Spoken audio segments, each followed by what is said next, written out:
Assalamualaikum warahmatullahi wabarakatuh. Bismillah, walhamdulillah, wassalatu wassalamu ala rasulillah. Tema hari ini adalah poster motivasi untuk Ramadan yang terbaik. Sahabat-sahabat yang berbahagia, jika kita akan mengadakan sebuah perjalanan, maka tentu yang harus kita persiapkan adalah bahan bakar. Pastikan bahan bakar yang ada cukup, tidak sampai kehabisan. Sebab kalau kehabisan, maka pasti akan macet di tengah jalan. Nah, inilah mengapa banyak di antara kita yang pada pertengahan Ramadan tidak hadir di masjid. Bahan bakar mereka habis di tengah jalan. Maka dalam perjalanan Ramadan ini pun, perjalanan yang cukup panjang dan lama, 30 hari, maka tentu kita harus persiapkan bahan bakarnya dari awal. Dan bahan bakar itu bernama motivasi.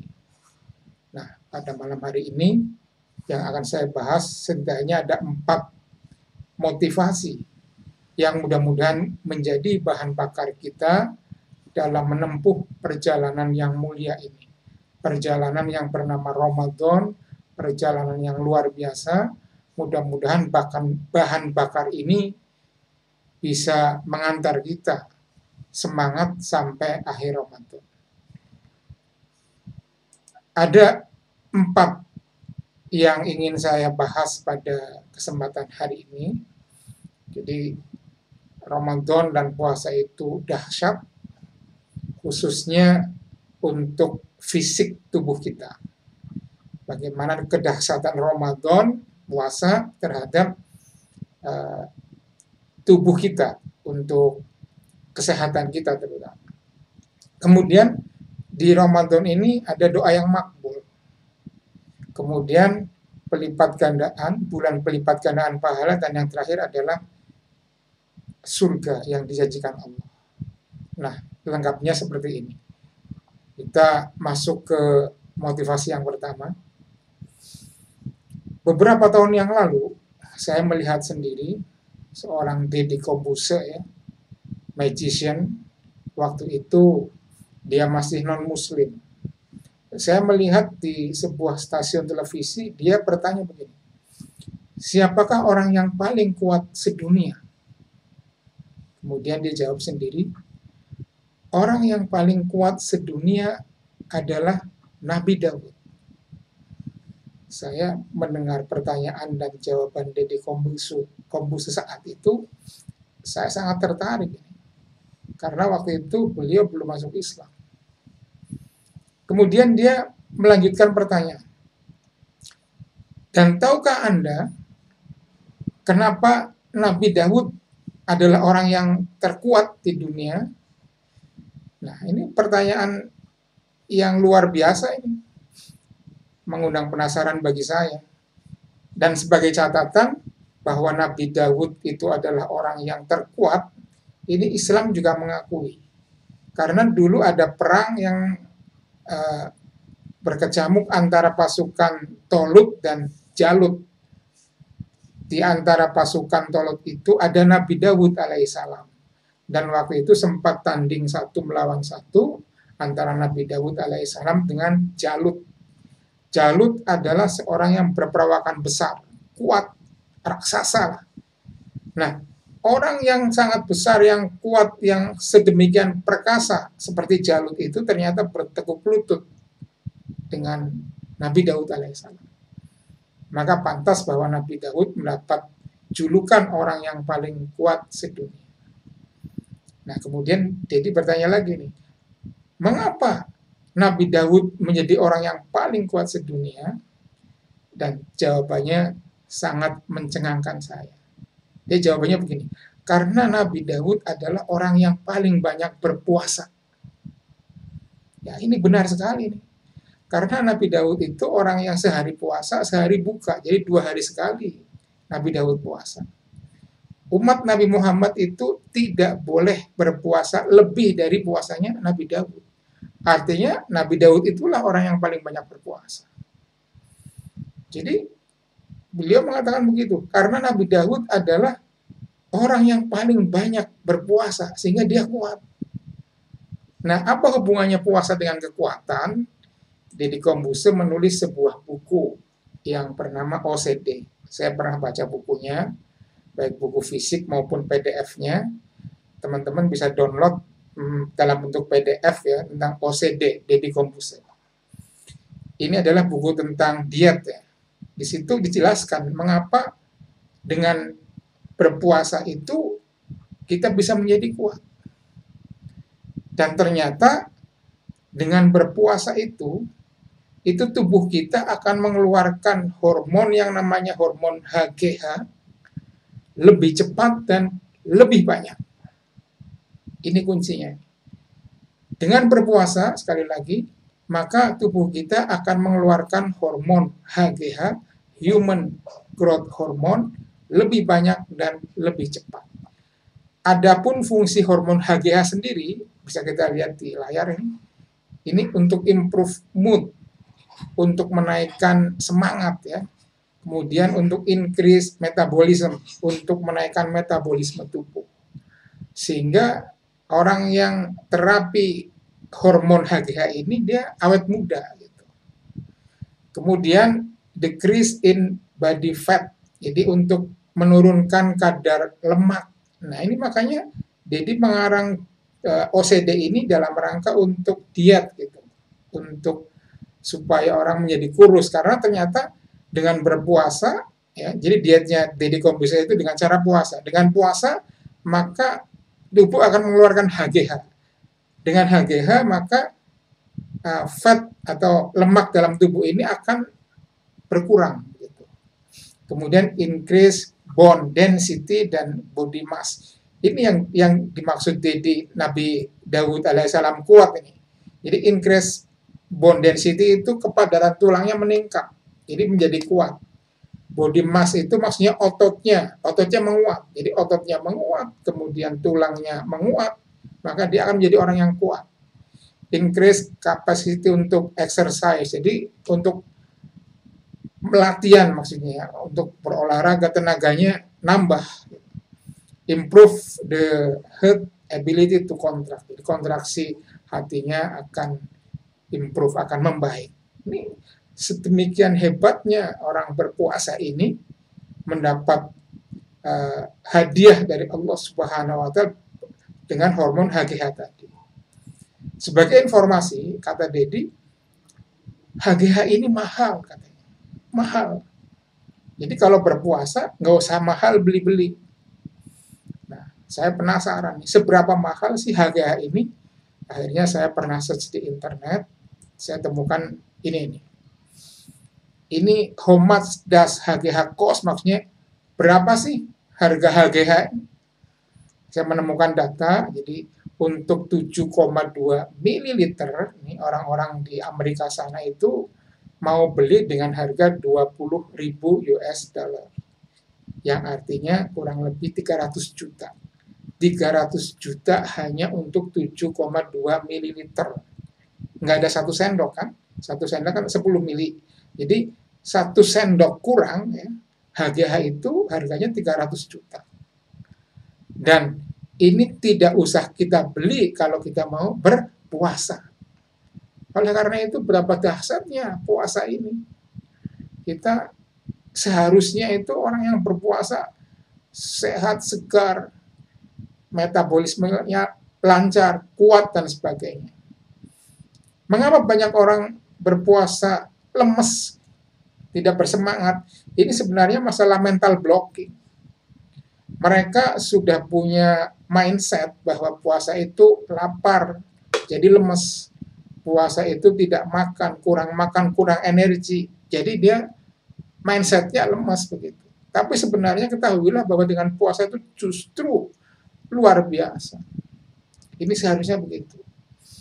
Nah, ini ada satu video yang menarik nih. Silakan teman-teman bisa search di YouTube ya. how to increase HGH, human growth hormone, up sampai 2000% ini without supplement. Ya. Jadi bagaimana cara menaikkan HGH 2000% tanpa makan suplemen?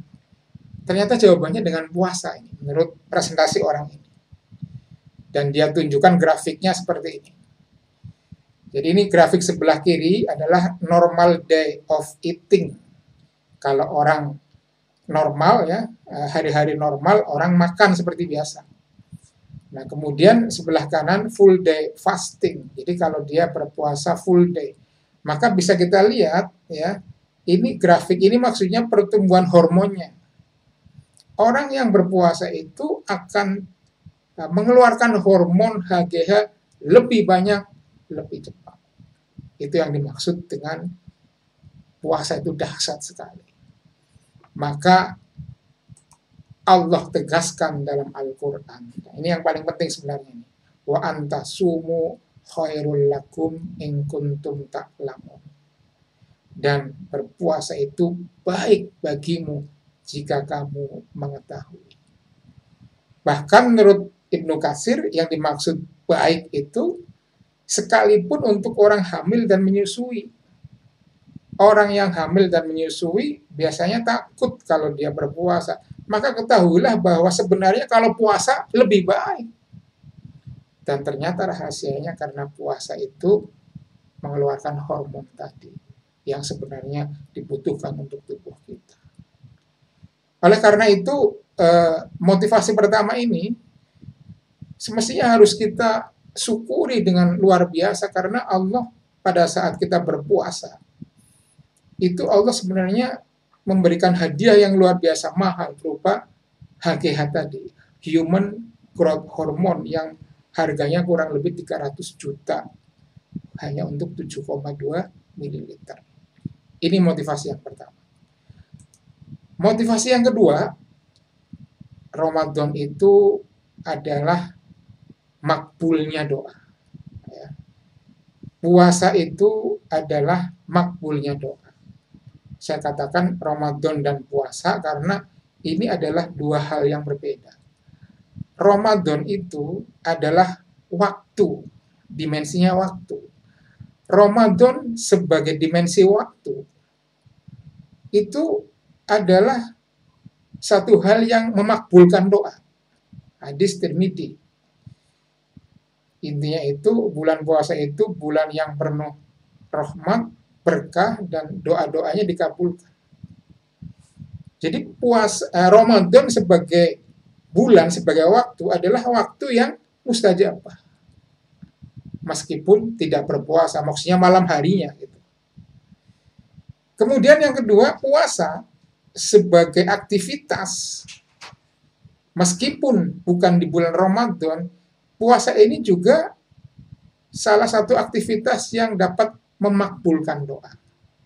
Ingat hadis riwayat Ahmad, ya, ada 3 golongan yang doanya tidak ditolak. Yang pertama orang yang berpuasa hingga dia berbuka, ya ini. Kemudian pemimpin yang adil, kemudian orang yang dianiaya. Jadi orang yang berpuasa itulah. Nah, teman-teman yang berbahagia, ini pengalaman pribadi ya, tahun 2003 yang lalu ya, itu waktu saya ke Masjid Nabawi. Masjid Nabawi itu jam 11 malam ditutup untuk maintenance, untuk bersih-bersih. Dibuka kembali jam 3 pagi. Tapi anehnya, sebelum jam 3 pagi itu orang sudah pada berkerumun di pintu-pintu Masjid Nabawi. Sebelum jam 3, nunggu pintu dibuka. Pemandangan yang luar biasa ini. Jam 3 pagi, di masjid menunggu pintu dibuka, ini kan luar biasa. Nah, setelah pintu masjid dibuka, maka semua orang berlarian. Mau kemana dia? Mau menuju tempat yang disebut dengan Raudhah.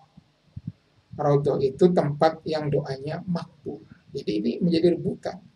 Jadi para jamaah itu nunggu pintu dibuka, berebut ke tempat yang bernama Raudhah itu karena mengejar itu, doa yang makbul.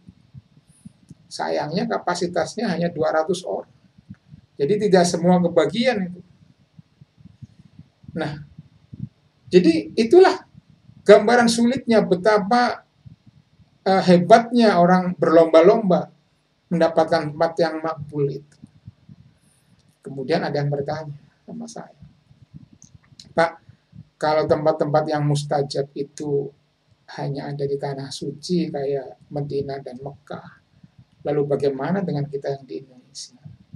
Ya, jawabannya tadi ini. Dengan Ramadan, maka kita doanya akan makbul. Dengan Ramadan, maka Allah akan membuat semua tempat di muka bumi ini sama-sama makbul.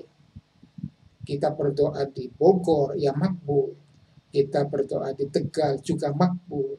Kita berdoa di Arab Saudi juga makbul. Karena di sini Ramadan, di sana juga Ramadan. Sama-sama Ramadan dan sama-sama berkesempatan untuk berdoa dengan mustajab. Nah, sekarang yang perlu kita perhatikan begini. Tadi di awal sudah saya singgung bahwa Ramadan sebagai waktu itu adalah waktu yang mustajabah. Kemudian puasa sebagai aktivitas ini juga mengantarkan kita kepada doa mustajab. Nah, sekarang coba kita bayangkan puasa di bulan Ramadan. Ini kan berarti makbul yang luar biasa. Oleh karena itu, di motivasi kedua ini, di bulan Ramadan ini, di bulan yang mustajab ini, mari kita perbanyak berdoa kepada Allah Subhanahu wa Ta'ala. Allah tidak akan bosan mendengar doa-doa kita. Ini motivasi yang kedua. Motivasi yang ketiga, Ramadan itu adalah bulan pelipat gandaan. Coba teman-teman berpikir seperti ini. Ini simulasi ya, simulasi atau tamsil. Seandainya Anda sebagai pengrajin dompet, satu dompet yang Anda produksi itu dijual 100.000. Pertanyaan saya adalah, bagaimana jika suatu saat dompet yang biasanya Anda jual 100.000, ada orang yang berani beli 7 juta rupiah, satu gepok. Biasanya cuma satu lembar. Nah, ada orang tiba-tiba berani satu gepok, 7 juta itu. Senang nggak kira-kira? Iya. Inilah Ramadan. Coba kita lihat hadisnya. Dari ini ya, hadis Ibnu Husaimah. Menurut referensi, ini hadis ini berada di kitab Sahih Ibnu Husaimah. Jadi artinya Sahih hadis ini. Yang intinya itu begini. Barang siapa yang mendekatkan kepada Allah di bulan ini, maksudnya di bulan Ramadan, maka amalan sunnahnya diganjar seperti amalan wajib, dan amalan wajibnya dilipat gandakan hingga 70 kali lipat. 70 kali lipat. Jadi yang semula hanya 100.000, normal day itu 100.000, maka dengan adanya Ramadan kita dibayar 7 juta. Kira-kira kalau harganya melonjak drastis, kembali ke tamsil dompet tadi ya, kita mengurangi produksi dompet atau menaikkan produksi dompet? Pasti dan pasti Anda akan menaikkan jumlah produksi dompetnya, mumpung lagi mahal. Nah, demikian juga saat Ramadan ini, kita semestinya lebih banyak memproduksi amal soleh. Karena di hari-hari ini, di Ramadan ini, dilipat gandakan dengan lipatan yang luar biasa. Nah, untuk amalan fardu tentu saja tidak bisa ditambah ya. Kuantitasnya nggak bisa ditambah. Salat subuh ya 2 rakaat, nggak bisa lebih. Nah, dalam hal mengerjakan ibadah fardu, maka yang ditingkatkan adalah kualitasnya. Jadi kalau dilipat gandakan 70, kalau kualitasnya bagus ya itu akan ikut naik. Maksudnya kualitasnya misalkan yang tadinya nggak berjamaah, berjamaah. Yang tadinya jamaahnya hanya 3 waktu, yuk 5 waktu sehari semalam. Yang tadinya telat jamaahnya, yuk di Ramadan ini kita on time. Yang tadinya sholat nggak tahu arti bacaan sholat, yuk kita pahami arti bacaan sholat, dan lain-lain. Masih banyak yang barangkali yang harus kita perbaiki kualitasnya untuk amalan fardu ini. Jadi untuk amalan sunnah kita perbanyak kuantitasnya dan juga kualitasnya tentu saja. Untuk amalan fardu kita tingkatkan kualitasnya. Nah, ini bicara 7 juta ya. Jadi biasanya 100.000 dibayar 7 juta. Ada yang lebih dahsyat lagi. Biasanya 100.000 Anda bisa dibayar sampai 7,2 miliar. Coba bayangkan. Biasanya Anda hanya dibayar 100.000. Suatu saat Anda bisa dibayar 7,2 miliar untuk dompet yang sama. Dari mana datangnya rumusnya ini? Rumusnya ini. Lailatul Qadri khairum min alfisah. Ini dalilnya. Ayat ini kalau kita bikin persamaan matematisnya, maka akan menjadi seperti ini. 1 malam lebih besar dari 1000 bulan. Karena bicara Lailatul Qadar kan berarti hanya 1 malam kan, bukan 24 jam. Kemudian persamaan matematis itu dijabarkan lagi. 1 malam itu 10 jam. Lebih besar daripada 720.000 jam. Maka ketemu kesimpulan, itu lipatnya itu 72.000 kali lipat. 1 jam dibanding 72.000 kali lipat. Itu artinya kalau biasanya hanya 100.000 rupiah, maka Anda akan dibayar 72.000 kali lipat. Berarti Anda akan dibayar 7,2 miliar. Itulah Ramadan. Itulah Lailatul Qadar. Maka alangkah ruginya jika hari ini kita tidak termotivasi untuk beramal sebanyak-banyaknya. Alangkah ruginya jika hari ini kita tidak bersungguh-sungguh untuk menjemput Lailatul Qadar. Ini yang harus menjadi bahan bakar kita semua. Motivasi untuk menambah amal soleh sekaligus menjemput usaha sebaik mungkin untuk mendapatkan Lailatul Qadar. Kemudian motivasi yang keempat, yang terakhir, dan ini adalah puncak motivasi bagi kita semua.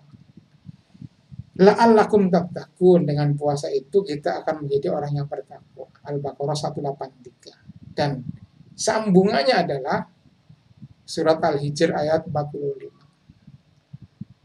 Innal muttaqina fi jannati wa uyun. Sungguh orang yang bertakwa itu masuk surga yang di dalamnya mengalir sungai-sungai. Jadi kalau Al-Baqarah 183 disambung dengan Al-Hijr ayat 45, ini artinya dengan berpuasa maka kita akan masuk surga. Amin ya rabbal alamin. Ini motivasi keempat, ini motivasi yang luar biasa. Peluang kita diajak oleh Allah untuk menikmati surganya yang luar biasa.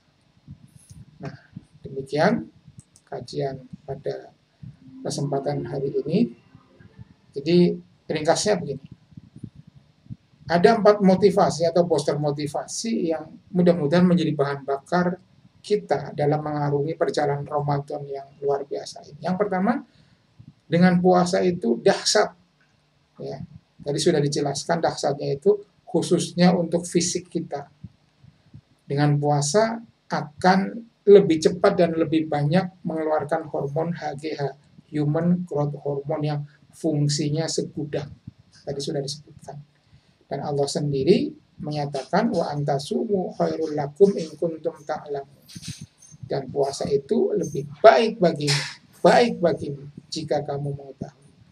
Yang kedua, Dengan puasa dan dengan Ramadan itu dua dimensi yang beda ya. Puasa tersendiri, Ramadan tersendiri ya. Itu dua-duanya akan memakbulkan doa. Sekarang digabung ini puasa di bulan Ramadan.